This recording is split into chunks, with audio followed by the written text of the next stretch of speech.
What's going on, guys? What's up? Well, as well, shalom.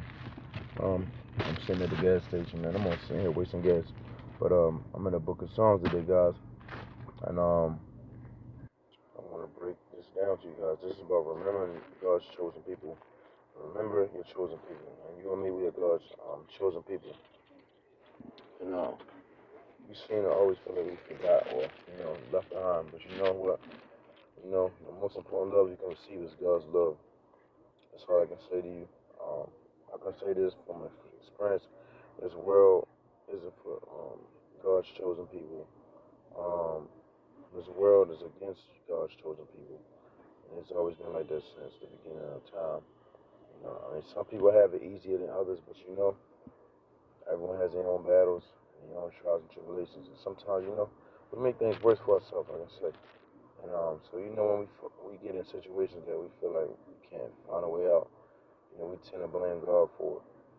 The enemy just puts confusion in our mind, and we blaspheme against God for it.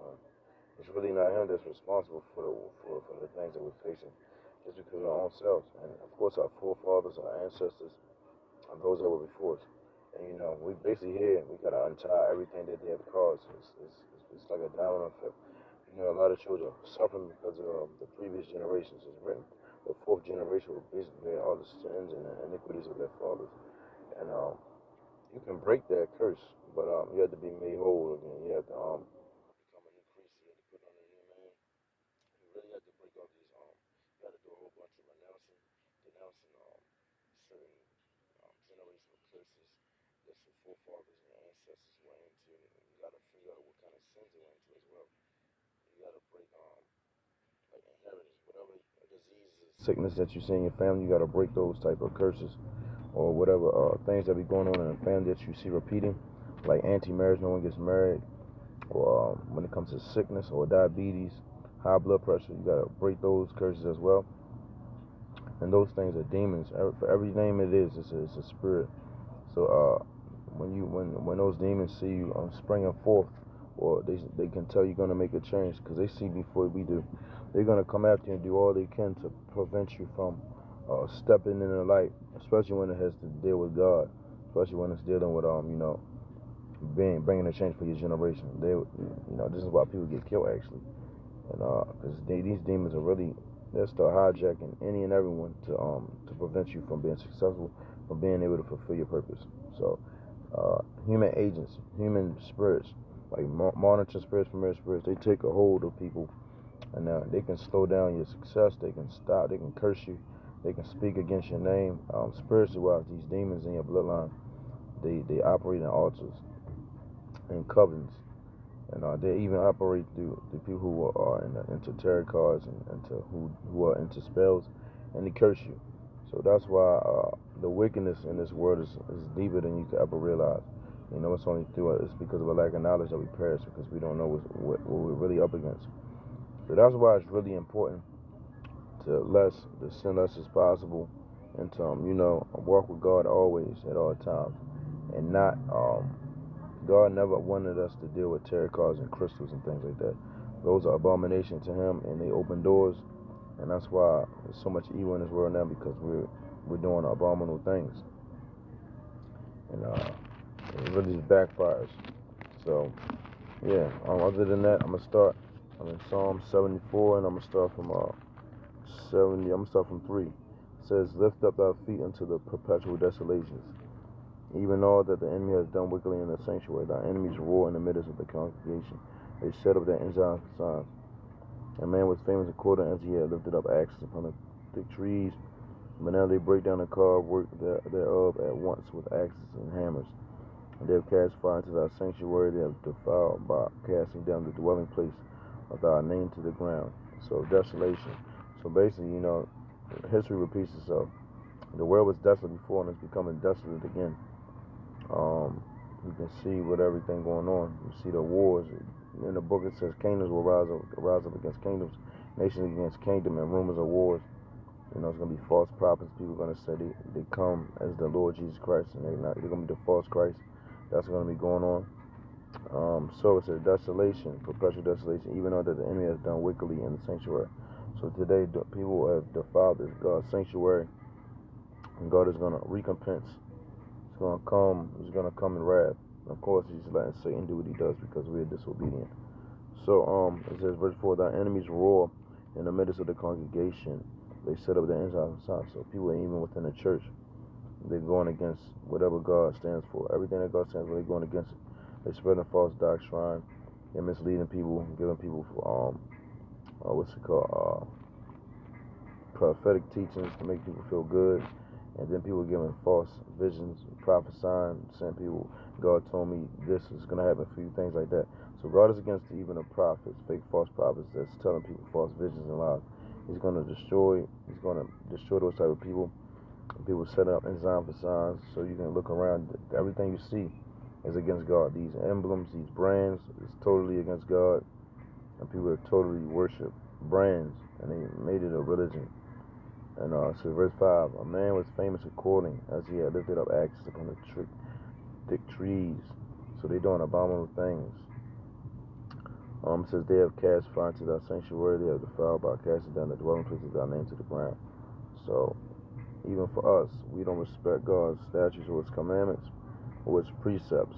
We'll totally blaspheme against Him. And even the people that don't worship God, they definitely are blaspheming. See, when it comes to God's children, we're going to get somebody to work up our hands. Now you got the other people who worship false gods. They blaspheme against Him very hard. They disrespect Him to the core because they're against God. They worship other things. So their whole mission, God is, evil is going to work through them. Evil spirits are going to work through them to derail God's children, to draw us away from God. And the things that they get into is evil. They get into all type of dark things that God's children don't even know about, and we suffer before because we don't know about it, and we don't know what they be doing. So it's even places that you go to that's cursed. People curse places you go to, and it even comes to the food that we eat. And then when you come to these foreign places to eat food, you don't know what they sacrifice food as well. People curse food, and then we go into these foreign places and we eat after them, not knowing they just sacrificed their food to a devil or something. And when you eat it and then you curse, then you get sick and die, or you get murdered. So when people curse food, things can happen in your life it's deeper than what you can think. So people can curse your food, curse your drink, and then you walking around cursed, not being able to get a job, or you going through sickness, or you going through evil occurrences. So you gotta break these curses when you eat evil food or drink curse. When you drink beverage that's cursed, you gotta break those evil manifestations before they transpire. You gotta break it.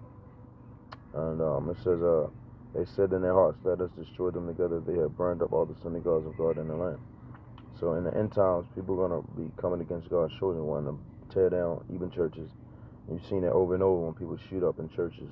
That's nothing but the devil. When people walk into churches and shoot up a bunch of Christians. That's what we're dealing with. And God is going to destroy these type of people, and none of them are exempt. They think they're going to overcome God, but they're not. It says, we see our signs, there is no more any prophet. Neither is there among any of us that knoweth how long. O God, how long shall the adversary reproach? Shall the enemy blaspheme thy name, power? So, everyone's just blaspheming God. They blaspheming God in music, blaspheming God in church, and even when it comes to the false image of the Jesus Christ. It's a fake picture of Jesus Christ. And that's not Jesus at all. And we should all know that. So, yeah, guys, we live in a dark world, so we need to this is the best thing that you get close with God. You have a real relationship, a genuine relationship. Put Him first, because the things that's gonna be happening, you don't want to get caught up in it. You want to be under God's wing. And God said that when you fellowship with God, when you worship God, when you wake up in the morning, you pray to God. When you get on your knees before you go to sleep, before you leave out the door, you're in a secret place of the Most High. Said for Psalm 91, he that dwelleth in the secret place of the Most High shall abide under the shadow of the Almighty. So you want to make sure you abide under His shadow at all times, because it's Satan and his demons, they shooting out spiritual arrows of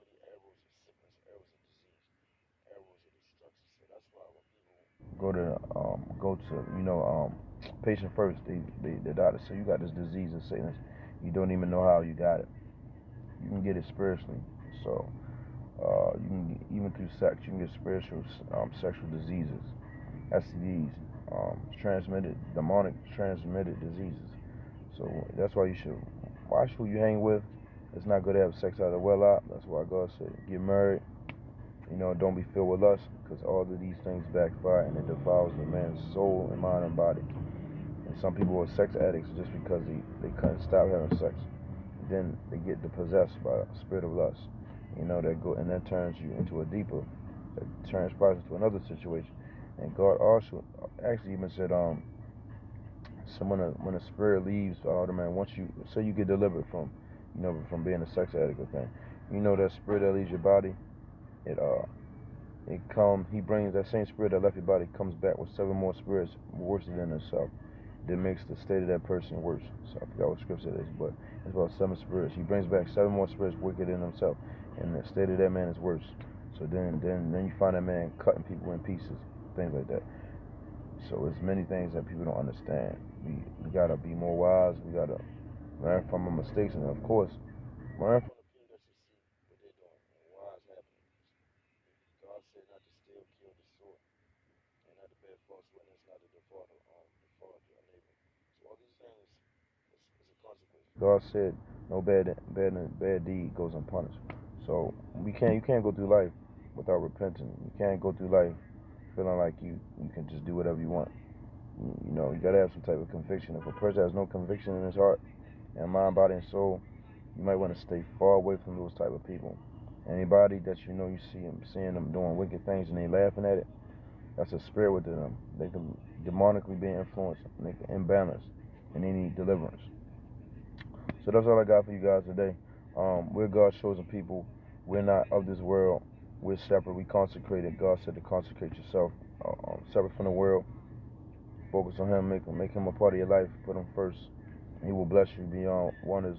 And sometimes it's not easy, because when you pick up your cross, you're gonna be a target for evil. You're gonna be light. But just know the darkness can't comprehend light at all. Greater is He that's in you than them that's in the world. So even when your enemies and foes come up against you like a flood, or even when your enemies and foes come up against you, they should stumble and fall. Even when Satan thinks he's getting over on you, God is using that same situation to build you up, to strengthen you, and do many wonders that you don't see with a human eye or with a human mind, because God, He's supernatural. So that's all I can say. Yeah, so peace, blessings. I love you guys. Stay strong. And God bless.